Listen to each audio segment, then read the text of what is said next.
My name is Louise, and I'm turning 34 this year. After college, I started working at a big company that most people know about. The pay was good, even for beginners, but it came with some downsides. I had to travel a lot for work and often worked extra hours and on holidays. It was tough, but I felt it was worth it. By the time I was 28, I got promoted to department head, which was unusual for a woman.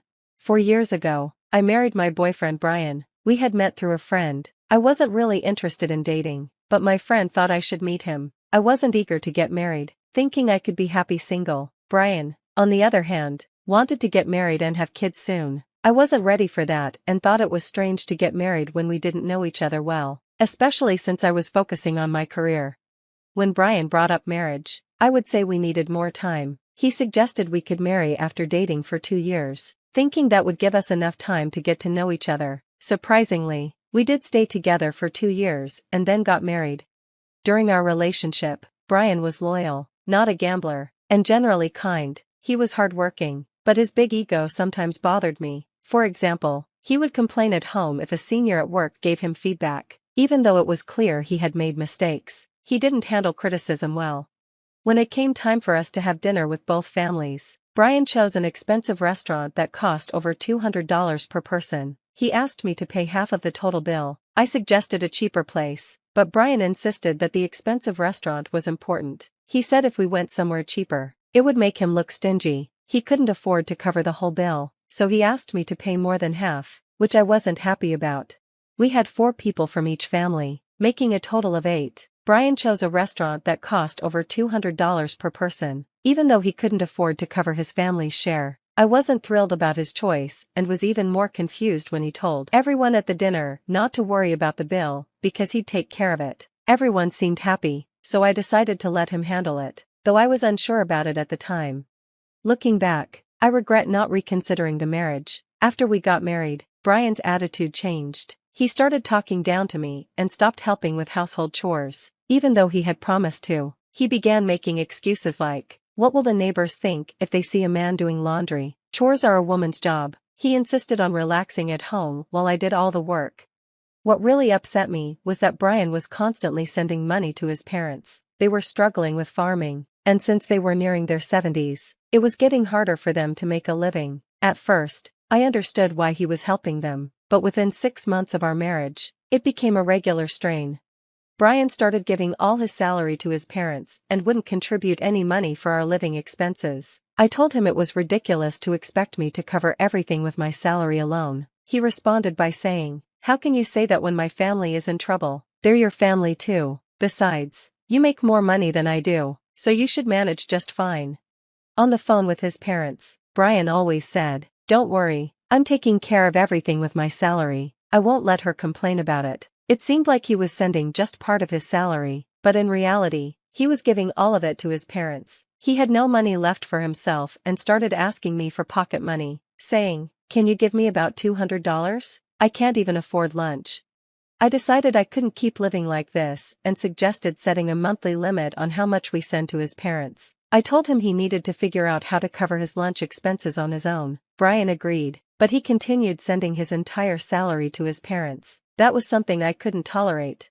One day, I had to be away for a business trip for about 2 weeks. Brian complained, "What am I going to eat while you're gone? And what about my laundry?" Despite knowing my job required frequent travel, I was frustrated by his childishness and told him to figure it out himself. I suggested he could go stay with his family if he needed help.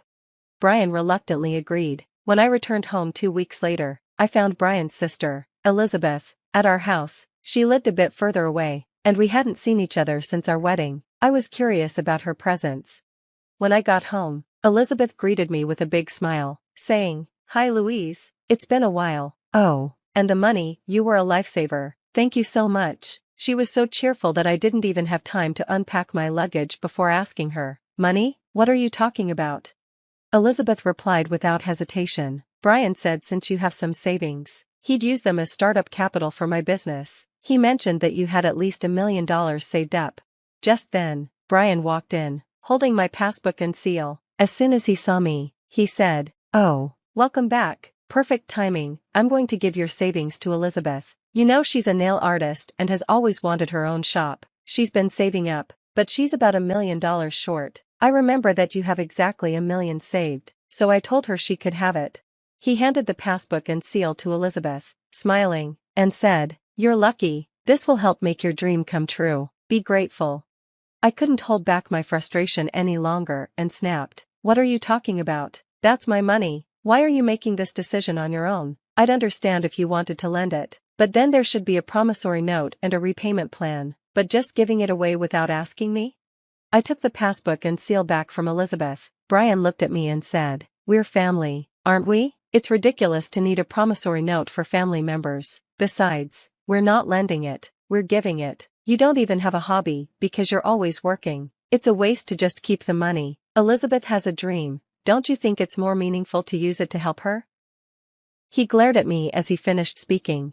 I realized that Brian was someone I couldn't communicate with. Just as I was about to give up on the conversation, Brian said, "This money is too good for you. I'm giving it to Elizabeth because you'd only waste it. You can just work and save up again. If you want to keep arguing, we can get divorced." That gave me an idea. I quickly responded, "All right, let's get a divorce. I'll draft the divorce papers and send them to you. I'll come to pick up my things soon. Until the divorce is finalized, I'll stay at a hotel. Goodbye for now." With that, I grabbed my luggage from my business trip and left the house. Brian was shocked by my sudden decision, but he soon began sending multiple texts, saying things like, "You can still come back if you apologize now," and "Elizabeth says she'll forgive you if you give her the money. Stop being stubborn and come back." I ignored all his messages. The next day, I went to the city hall and mailed the signed divorce papers. Even then, Brian kept texting, asking if I was sure about this and telling me he was going to submit the papers. I simply replied, "Please submit them as soon as possible," and ignored the rest of his texts. The divorce was finalized sooner than I expected. A week later, while Brian was at work, I moved my things to my new place. When Brian texted me about submitting the divorce papers, he said, "I feel great being able to divorce an ugly woman like you. We are strangers now. Make sure you divide our property properly." I decided not to take most of the furniture and appliances. Instead, I deposited half of the small savings we had accumulated during our marriage into Brian's bank account and left it there. That night, I received numerous calls from Brian. At first, I ignored them, thinking it was just the beginning of his usual drama, but soon, Elizabeth also started calling me. Eventually, I answered the phone, and Brian immediately yelled, "What happened to dividing the property? This is ridiculous, there's only $800 in this account." I thought, just as I expected. I told him, "Look, I did divide the property. We originally had $1,600 in our joint account. I left you with half, so that's $800. All the furniture and appliances were bought after we got married, so I left them behind. That's a fair division, don't you think? I ended up with less than you." Brian wasn't convinced. He said, "What are you talking about? You should have had $1 million in savings, so half of that, $500,000, should be mine, and you got an inheritance from your grandpa, which should be half mine too." I was stunned and couldn't help but laugh. I had expected this. Otherwise, I don't think Brian would have agreed to the divorce so easily. I managed to stop laughing and explained, "Brian, property division is about marital assets. My savings from before we got married and my inheritance are not considered marital assets. I consulted a lawyer and divided our marital assets properly. The money we saved after marriage was all earned by me. Remember, you never contributed to our household expenses. Be grateful I even divided the savings." Brian insisted, "You're lying. There's no way that's true. Hand over the money properly, or I'll sue you." His voice was shaky with desperation. I calmly replied, "Go ahead, do what you need to do. If you want to pursue legal action, go ahead." I told Brian, "I haven't deceived you, and I divided the property fairly. I'm not afraid of being sued." Hearing this, Brian panicked and said, "Wait, let's forget about the divorce. I was wrong. Come back to me." He was backpedaling and asking for reconciliation. I replied, "What are you talking about? The divorce is finalized, and I have no intention of going back. This is not a joke. Since this is the end, let me tell you, if you plan to stay in the house, you need to pay the rent yourself. It's about $1,800 a month. You probably didn't know because you've never paid for it." Brian weakly responded, "There's no way I can afford that." I told him, "If you can't pay, then you need to leave. That's not my concern anymore." After that, It seems Brian went back to his parents' house because he couldn't afford the rent. To cover his moving expenses, he sold the furniture and appliances I had left behind. His parents, who thought he was making a decent amount of money, welcomed him warmly, expecting it would improve their situation. However, Brian couldn't give them as much money as he had when we were together, and he seemed uncomfortable living with them.